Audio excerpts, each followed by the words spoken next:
ఈ రేవంత్ రెడ్డి గారికి, real estate వ్యాపారం చేసే రేవంత్ రెడ్డి గారికి భూమి అంటే ఆయనకు ఒక ట్రాన్సాక్షన్ కావచ్చు, కానీ నా పేద బీసీ ఇంటి ఆడబిడ్డకు భూమి అంటే ఒక ఇమోషన్. నా పేద దళితులకు భూమి అంటే ఒక ఇమోషన్. నా ఆదివాసీలకు భూమి అంటే పంచ ప్రాణం. వదిలిపెట్టి ఉండలేరు, అడవిని వదిలిపెట్టి, భూమిని వదిలిపెట్టి. ఆ విషయం అర్థమవుతలేదు రేవంత్ రెడ్డి గారికి. మానవత్వం అన్నది పరిపాలనలో లోపించింది. అందుకే నేను బలంగా నమ్ముతా ఉన్నా, భూమి పంపిణీ జరగాల్సిందే. తెలంగాణ రక్షణ సేన అధికారంలోకి వస్తే ఖచ్చితంగా భూమి లేని ప్రతి పేద ఇంటికి కూడా కుటుంబానికి 1 ఎకరం చొప్పున మేము భూలక్ష్మి పథకం పేరుతోని భూ పంపిణీ చేయడం జరుగుతుంది. నేనే అధికారంలోకి వచ్చేదాకా ఆగాలి, అప్పటి వరకు పేదలు పేదగా ఉండాలి అనట్లే. కాంగ్రెస్ ప్రభుత్వం భూ పంపిణీ కార్యక్రమం మొదలు పెడితే మొదటి వరుసలో నిలబడి మేమే పంపిణీ చేస్తాం. 1 ఎకరం లేనటువంటి పేదల గురించి వాళ్ళు నేను అప్పీల్ చేస్తూ ఉన్నా, వాళ్ళ గురించి మాట్లాడుతూ ఉన్నా. సామాజిక న్యాయ సాధన జరగాలంటే ముందు భూమి ఉండాల్సిందే. ఒక గ్రామంలో పరిస్థితి ఇమాజిన్ చేసుకోండి. భూమి లేనివాడికి ఎంత విలువ ఉంటుంది, భూమి ఉన్నవాడికి ఎంత విలువ ఉంటుంది.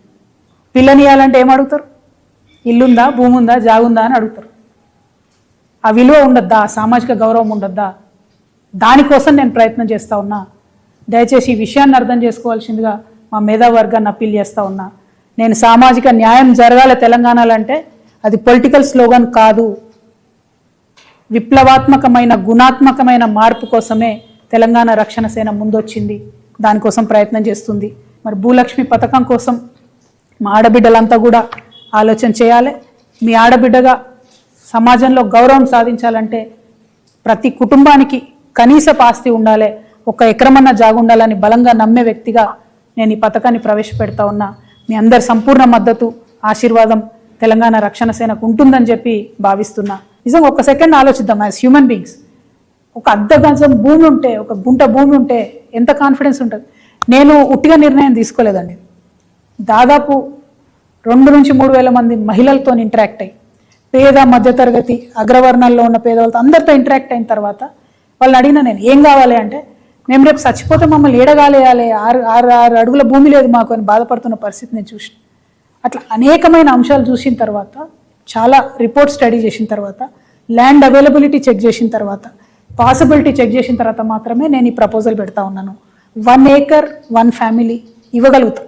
ఉంది ల్యాండ్, ఇచ్చే మనసు ఉండాలి. రేపు మేము వచ్చిన తర్వాత పరిపాలన అమ్మ మనసుతో జరుగుతుంది కాబట్టి అందరికీ కూడా, పేదవారందరికీ ఖచ్చితంగా దొరుకుతుంది. ఎందుకంటే గౌరవం ఇవ్వాలి, గౌరవం రావాలి అంటే ల్యాండ్ ఓనర్షిప్ ఉండాల్సిందే. అది ఇవ్వాలంటే కూడా మనకు నచ్చినా నచ్చపోయినా భూమి లేనో తీరు చూస్తారు, భూమి ఉన్నో తీరు చూస్తారు.